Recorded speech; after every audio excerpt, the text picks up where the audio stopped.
今日星期日啊，我咧帶我隻狗去行街啦。重陽節之後咧，就好耐冇行街啦，就喺度整親，咁咧就痛咗都有成，起碼有2個星期。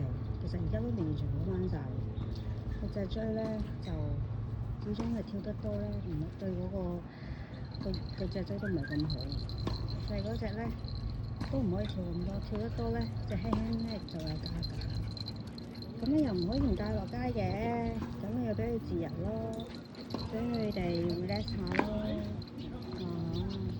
行下街佢哋都開心嘅。我呢隻咧叫做仔仔啦。喂，唔好上樓梯啊！咁咧細呢就叫波子啦。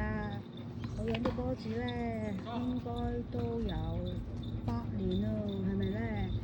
仔仔咧，真係咧成日周圍走。仔仔今年應該都11、12歲㗎啦，我養咗佢未11、12年㗎啦。我搭咗線啦。咁咧我就唔係經常帶落街嘅。我呢個係一個好懶嘅主人咯。但係佢哋呢度好中意去街喎，冇辦法啦，自己又要返工。咁咧，你睇下。今日呢度唔係好曬，但係隻眼仔咧，小波子啦，都蒙晒眼睛㗎。仔仔，你攰唔攰啊？唔行嗰度啦，嗰度樓梯多啊，一扭親啊，唔好行啊，得唔好行啊，翻過嚟呢邊啊。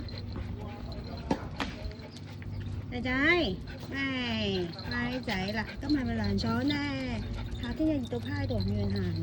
今日啲天氣都 OK 啊，舒服㗎，就成日都要話去啲草堆嗰度撈泥撈草，唔知有冇咩咁好玩呢？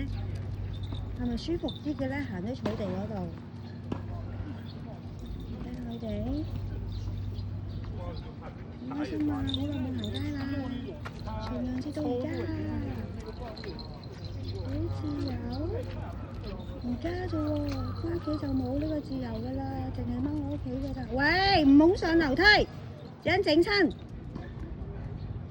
乖仔啦，good boy啦。